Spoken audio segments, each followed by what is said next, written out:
Hello मेरे प्यारे बच्चों, आपका क्लास 12th बायोलॉजी की एक और बेहतर वीडियो में आपका स्वागत है। देखिए फ्रेंड्स, मैं बायोलॉजी क्लास 12th बायोलॉजी की संपूर्ण किताब के बहुविकल्पी प्रश्न लेकर आया हूं, जिससे कि आप लोग के 6 नंबर जो आपके फिक्स हो जाएं। और आपसे 100% फ्रेंड्स ये बताता हूं कि 100% आपकी बोर्ड के एग्जाम में बोल रहा हूं कि इससे बाहर कोई आपका बहुविकल्पी प्रश्न नहीं जा सकता है। साथ में 1 मार्क के भी क्वेश्चन इसमें आपके शामिल हो सकते हैं। ठीक है, तो 100% इससे बाहर आपका कोई भी प्रश्न बहुविकल्पी जा नहीं सकता है। साथ में साथ आपके जो 1 मार्क के क्वेश्चन भी रहेंगे वो भी आपके इसमें 1 2 4 कवर हो सकते हैं। ठीक है, तो जो सबसे पहला है उसको हम लोग प्रश्न को क्या करेंगे, देखेंगे। तो जो आपका पहला प्रश्न है क्या है कि बीजांड का वह भाग वह स्थान जहाँ बीजांड वृत्त जुड़ा होता है उसे क्या कहते हैं, उसे क्या कहते हैं। तो दिया है कि निभाग, फिर कोष्टक में चला जा, ठीक, फिर नाभिक, ठीक है, फिर अगला क्या है केंद्रक, फिर अगला क्या है आपका माइक्रोपाइल। ठीक, तो आपको पता रहना चाहिए कि बीजांड का वह स्थान, आपको पता है ना कि जो बीजांड होता है, बीजांड मतलब जहां पर बीज का असली भाग होता है, मतलब बीज स्थित होता है। तो बीजांड कहाँ स्थित होता है, तो आपको पता रहना चाहिए नाभिक में। नाभिक बोले तो मध्य में क्या होता है, स्थित होता है। तो नाभिक में स्थित होता है क्या, बीजांड। तो बीजांड का भाग कहाँ जुड़ा होता है, तो आप बीजांड का स्थान जहाँ बीजांड वृत्त क्या होता है जुड़ा होता है उसे क्या कहते हैं, नाभिक कहते हैं। मोस्ट इंपॉर्टेंट फ्रेंड्स, अगले साल ही पूछा गया था सन 2024 में। ठीक, उसके पहले 23 में भी पूछा गया था, 21 में भी पूछा गया था क्वेश्चन। बहुत ही मोस्ट वेरी इंपॉर्टेंट क्वेश्चन है। ठीक है, तो अगला क्वेश्चन देखेंगे। जो अगला क्वेश्चन है उसको भी देख लेते हैं, ये भी आपका मोस्ट इंपॉर्टेंट क्वेश्चन है। क्या करा है कि भ्रूणपोष की कोशिकाएं होती हैं, भ्रूणपोष की जो कोशिकाएं कैसी होती हैं उसको बताना है। कि बोल रहा है ऑप्शन में अगुणित, द्विगुणित, त्रिगुणित और चौगुणित। ठीक है, तो भ्रूणकोश की जो कोशिकाएं होती हैं क्या होती हैं, त्रिगुणित होती हैं। कैसी होती हैं, त्रिगुणित। अब this is most important question, ये भी आपका 23 में और 24 में पूछा गया क्वेश्चन। ठीक, तो एक कैसी होती है कोशिकाएं, त्रिगुणित होती हैं। ठीक है, आप लोग क्या करेंगे, अच्छे से देख लेंगे। ठीक है, तो जरा अगला क्वेश्चन देखते हैं क्या है। This is most important question friends, एकदम 100% आने वाला क्वेश्चन है कि सेल्विया में परागण होता है। सेल्विया एक प्रकार का क्या है, पौधा है। ठीक है, सेल्विया एक प्रकार का जो आपका पौधा है। ठीक है, तो कैसा, इसमें कैसे परागण होता है, मतलब परागण मतलब कैसे जनन की क्रिया होती है। तो दिया है कि जल के द्वारा पहला ऑप्शन, वायु के द्वारा दूसरा ऑप्शन। ठीक, तो ये भी गलत, ये भी गलत। कीटों के द्वारा बिल्कुल राइट आंसर है, क्या है, कीटों के द्वारा होता है। तो सेल्विया में परागण जो होता है कीटों के द्वारा होता है, ये भी आपका क्या है, गलत है। तो आपको ये आपको क्वेश्चन याद रखना चाहिए, मोस्ट इंपॉर्टेंट क्वेश्चन है। ठीक है, चलिए अगला क्वेश्चन देखते हैं। अगला क्वेश्चन वेरी वेरी इंपॉर्टेंट, ये तो क्वेश्चन आपको 1 मार्क में भी पूछा गया, साथ में बहुविकल्पी में भी पूछा गया है। तो इससे हम लोग इसको बोलेंगे क्या है कि इम्पोर्टेंट है, साथ में मोस्ट इंपॉर्टेंट है फ्रेंड्स। ठीक है, मोस्ट इंपॉर्टेंट है। क्या करा है कि पुरुष जनन तंत्र में कितने वृषण पाए जाते हैं। तो कितने वृषण पाए जाते हैं, तो आपको पता रहना चाहिए एक जोड़ी। कितने, एक जोड़ी। ठीक, कितने वृषण पाए जाते हैं, तो एक जोड़ी। ठीक है, आपको पता है कि वृषण से ही क्या होता है, शुक्राणु का क्या होता है, उत्पादन होता है। वृषण मानव शरीर का बहुत ही, जनन अंग का बहुत ही महत्वपूर्ण अंग होता है। ठीक है, तो ये आपका 1 नंबर में पूछा जाता है। साथ में पुरुष जनन तंत्र को 5 नंबर में पूछा जाता है। यहाँ से 1 नंबर का क्वेश्चन मोस्ट इंपॉर्टेंट है। तो अगला क्वेश्चन देखेंगे। अगला क्वेश्चन क्या है, जरा देखिए कि वंशागति की इकाई है। वंशागति की इकाई क्या है, तो आपका ऑप्शन दिया है कि गुणसूत्र, जीन प्रारूप, गाल्जी काय, जीन। तो इसका कौन सा आंसर सही होगा? जीन। जीन जो होता है वंशागत की इकाई है। जीन वंशागत मतलब आपको पता है ना कि किसके द्वारा, आपको पता है कि वंशागति का मतलब परिभाषा क्या होता है कि एक वंश से दूसरे वंश में पीढ़ी दर पीढ़ी जो गुण पहुँचते हैं, माता पिता के गुण पुत्र में, पुत्र के गुण ऐसे बालक में पहुँचते हैं, तो इसी को हम लोग किसके द्वारा गुण पहुँचता है? तो जीन के द्वारा क्या होता है, वंश, एक वंश से दूसरे वंश में एक क्या होता है, पीढ़ी दर पीढ़ी आपका जाता रहता है। तो दिस इज मोस्ट इम्पोर्टेंट, इसको आप लोग क्या करेंगे, वेरी वेरी इम्पोर्टेंट के श्रेणी में रखेंगे। ठीक, अगला क्वेश्चन जरा देखते हैं। अगला क्वेश्चन आपका क्या है, स्क्रीन पर दिख रहा है, आप लोग देखिए क्या है, कौन सा आनुवांशिक विकार 21वें क्रोमोसोम की त्रिसूत्रता के कारण होता है? आपका जो ऑप्शन है कि Klinefelter syndrome, Turner syndrome, Down syndrome, thalassemia. ठीक है, तो आपको पता रहना चाहिए कैसे क्रोमोसूत्र की त्रिसूत्रा का कारण क्या है, तो down syndrome. This is most important question friends, तो आपको पता रहना चाहिए डाउन सिंड्रोम। ठीक, एक नंबर में पूछा जा सकता है कि डाउन सिंड्रोम क्या होता है। ठीक, अगला क्वेश्चन जरा देखते हैं, इनको आप लोग अगला क्वेश्चन देखिए जरा, कि यक्स संलग्न जीन पाई जाती है वाई गुणसूत्र के विषम जात भागों में। ठीक, यक्स गुणसूत्र के विषम जात भागों में, वाई तथा एक्स तथा वाई गुणसूत्रों के समजात भागों में, उपयुक्त गुणसूत्रों में। तो आपको इसका जो ऑप्शन होगा कि एक्स संलग्न जीन किस में पाई जाती है, तो एक्स संलग्न एक्स गुणसूत्र के विषम जात भागों में पाई जाती है। किस में पाई जाती है, तो विषम जात। ऑप्शन जो आपका ख है बिल्कुल सही है, विषम जात भागों में क्या होती है, पाई जाती है।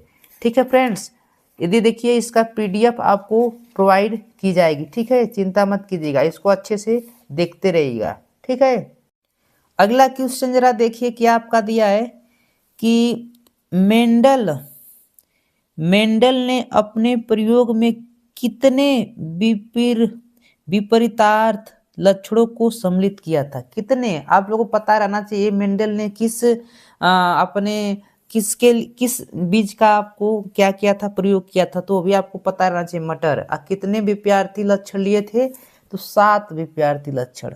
इसका जो ऑप्शन बिल्कुल ए वाला सही है। ठीक है, क वाला ऑप्शन। कितने लक्षण, 7। ठीक है, मोस्ट इंपॉर्टेंट क्वेश्चन है। ठीक है, अगला क्वेश्चन देखिए, ये भी आपका वेरी वेरी इंपॉर्टेंट है, सन 2024 में पूछा गया, वेरी वेरी इंपॉर्टेंट है। क्या है, वेरी वेरी इंपॉर्टेंट की श्रेणी में इसको रख लीजिए।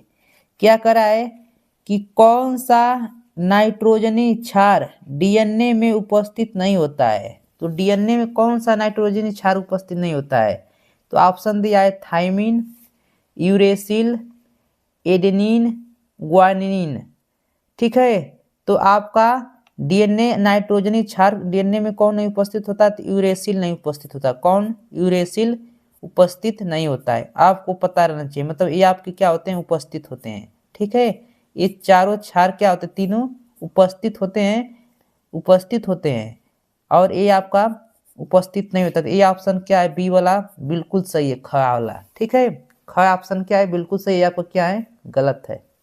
ठीक, चलिए अगला क्वेश्चन जरा देखिए। अगला क्वेश्चन मोस्ट इंपोर्टेंट क्वेश्चन, इन क्वेश्चनों को अच्छे से आप लोग नोट कर लीजिएगा। ठीक है, और परीक्षा में जाकर इन्हें छापना है, एकदम 100% श्योर है कि आने वाला एक क्वेश्चन है। अगला क्वेश्चन क्या है, संदेश वाहक आरएनए का निर्माण होता है, संदेश वाहक आरएनए का निर्माण कहाँ होता है? तो ऑप्शन में दिया है केंद्रक में, राइबोसोम में, गाल्जिकाय में, एंडोप्लाज्मिक रेटिकुलम में। ठीक है, तो किस में होता है, केंद्रक में। संदेश वाहक आरएनए का निर्माण जो होता है केंद्रक में होता है। ठीक है, आरएनए का फुल फॉर्म आपको पता है ना, राइबो न्यूक्लिक एसिड। क्या होता है, ribo nucleic acid. Most important है, कभी कभी आप लोग को फुल फॉर्म भी क्या होते हैं परीक्षा में हर साल 1-2 नंबर में पूछा जाता है। तो फुल फॉर्म की जो वीडियो है आप लोग सर्च करेंगे सर्विस स्टडी 57 के द्वारा, तो आपको वीडियो क्या हो जाएगी, मिल जाएगी। चलिए अगला क्वेश्चन देखते हैं। अगला क्वेश्चन क्या है आपका कि प्राकृतिक चयन वर्ण का सिद्धांत किसने प्रतिपादित किया। ऑप्शन में दिया है Lamarck, Darwin, Wallace, Hugo de Vries. तो कौन दिया था प्राकृतिक वर्ण सिद्धांत? तो डार्विन ने दिया था। कौन दिया था? डार्विन। डार्विन ने क्या दिया था? प्राकृतिक चयन वर्ण का सिद्धांत किसने दिया था? डार्विन ने। मोस्ट इंपोर्टेंट क्वेश्चन है, वेरी वेरी इंपॉर्टेंट। ये हर साल पूछे जाने वाला क्वेश्चन है, इसको आप लोग क्या कर सकते हैं, मिस नहीं कर सकते हैं।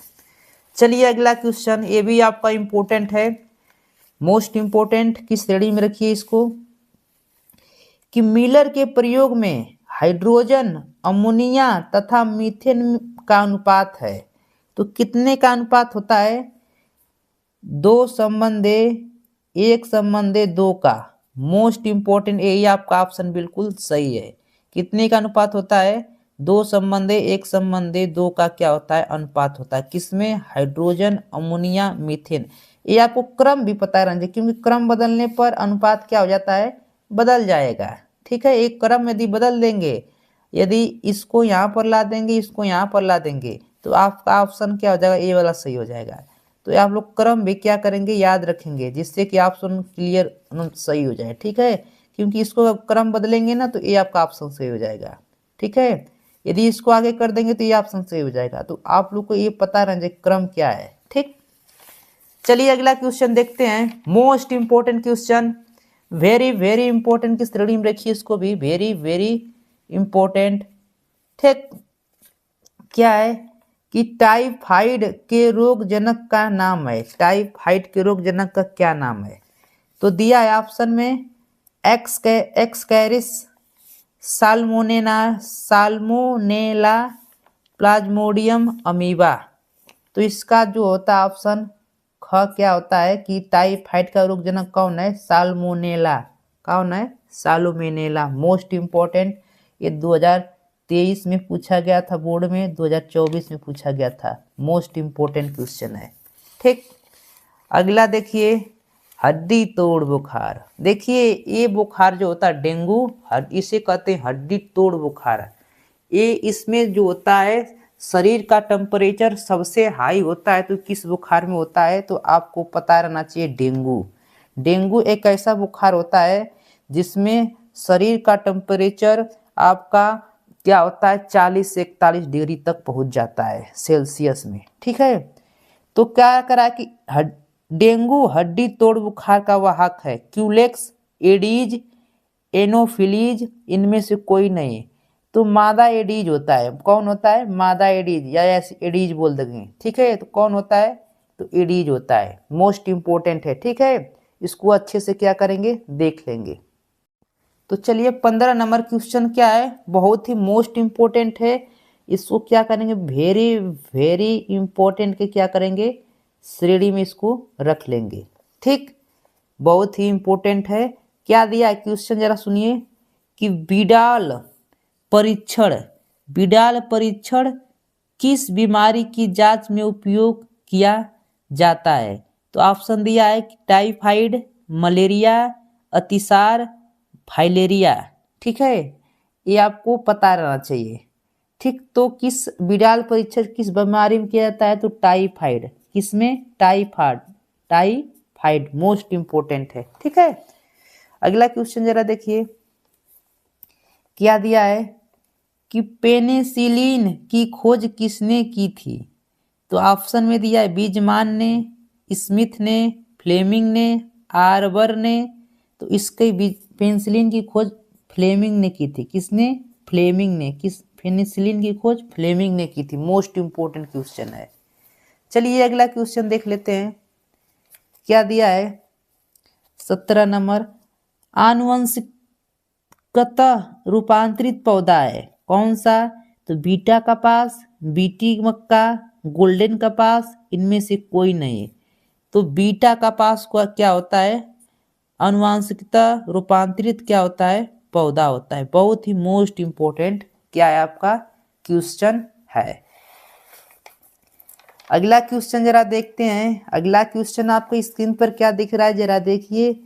क्या कह रहा है कि शर्करा से एल्कोहल का उत्पादन करने वाला कवक है। शर्करा से एल्कोहल का उत्पादन करने वाला कवक है। ऑप्शन में दिया है ईस्ट, पेनिसिलियम, राइजोपस, म्यूकर। तो आपका कौन है शर्करा से एल्कोहल उत्पादन करने वाला? कौन है? ईस्ट है। कौन है? ईस्ट है। ईस्ट के द्वारा शर्करा से एल्कोहल क्या किया जाता है? उत्पादन करने वाला कवक है। Most important. अगला क्वेश्चन जो आप इसको क्या करेंगे, वेरी वेरी इंपॉर्टेंट की श्रेणी में रख लेंगे। इसमें सारे क्वेश्चन, इससे बाहर आपका कोई क्वेश्चन जा ही नहीं सकता है। ठीक है, क्या है क्वेश्चन कि जेनेटिक इंजीनियरिंग का उपयोग होता है, किसमें होता है? पहला दिया है कृषि क्षेत्र में, चिकित्सा क्षेत्र में, परजीवी जीव में, उपरोक्त सभी में। तो किसमें होता है? सभी में। जेनेटिक इंजीनियरिंग का उपयोग सभी में होता है। चिकित्सा क्षेत्र में भी होता है, कृषि क्षेत्र में भी होता है, परजीवी जीव में भी होता है। तो क्या होता है? ऑप्शन क्या हो जाएगा? डी बिल्कुल आपका राइट आंसर हो जाएगा। अगला क्वेश्चन देखते हैं क्या दिया है। भारत में पारिस्थितिकी का जनक किसे कहा जाता है? भारत में पारिस्थितिकी का जनक किसे कहा जाता है? तो ऑप्शन में दिया कि बीरबल साहनी, आर मिश्रा, राम उदार, केसी मेहता। तो पारिस्थितिकी का जनक कौन है? आर मिश्रा जी हैं। कौन है? R Mishra ji. Very important question ये भी है। क्या है? वेरी इंपॉर्टेंट है। ठीक, अगला क्वेश्चन देखते हैं 21 क्या आपका, क्या कि निम्न में से कौन एक अपरदाहारी है? ऑप्शन में दिया केचुआ, पक्षी, मेढक, हाथी। तो कौन है? केचुआ है। कौन? ऑप्शन में केचुआ क्या है? अपरदाहारी है। ठीक है, मोस्ट इंपोर्टेंट क्वेश्चन। अगला क्वेश्चन मोस्ट इंपोर्टेंट क्वेश्चन, ये भी आपका वेरी वेरी क्या है? इंपॉर्टेंट क्वेश्चन है। देखिए इसको देखते हैं जरा कि उत्तर प्रदेश का राज्य पक्षी क्या है? तो उत्तर प्रदेश का राज्य पक्षी क्या है? तो आपको पता है कि भारत का राष्ट्रीय पक्षी क्या है? मोर है। लेकिन हमसे पूछा क्या है? उत्तर प्रदेश का। तो उत्तर प्रदेश का राष्ट्रीय पक्षी क्या होता है? सारस होता है। क्या होता है? सारस। गौरैया नहीं है, न कबूतर होता है। क्या होता है? सारस होता है उत्तर प्रदेश का राष्ट्रीय पक्षी। ठीक, चलिए अगला देखते हैं। अगला क्वेश्चन ये भी इंपॉर्टेंट है कि घड़ियाल पुनर्वास केंद्र कुकरेल कहाँ स्थित है? प्रयागराज में, लखनऊ में, वाराणसी में, लखीमपुर खीरी में। तो किस में स्थित है?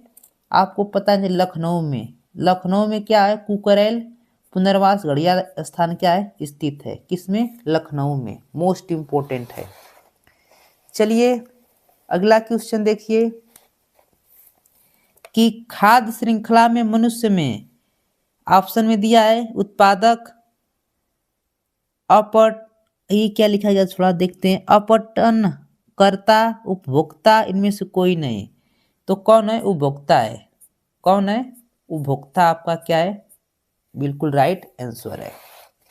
अगला क्वेश्चन जरा देखते हैं क्या दिया है कि दलहनी पौधों की जड़ों में पाया जाता है। दलहनी पौधों, जो आपके दलहनी पौधे हैं उनमें क्या पाया जाता है? तो ऑप्शन में दिया है राइबोजोबियम, एजोटोबैक्टर, सीडियोमोनास, इन ये सभी। तो क्या होते हैं? दलहनी पौधों में ये सारे पाए जाते हैं, सब पाए जाते हैं। तो इसका ऑप्शन क्या होगा? ये सभी बिल्कुल क्या है? राइट आंसर होगा। ठीक है फ्रेंड्स, तो फ्रेंड्स उम्मीद करता हूँ कि ये वीडियो आपके लिए बहुत ही हेल्पफुल रही होगी। ठीक है फ्रेंड्स, तो वीडियो अगर यदि अच्छी लगी हो तो वीडियो, अगर चैनल पर नए हैं तो चैनल को सब्सक्राइब कर लीजिए और अपने प्यारे दोस्तों को शेयर कीजिए। Love you, take care friends.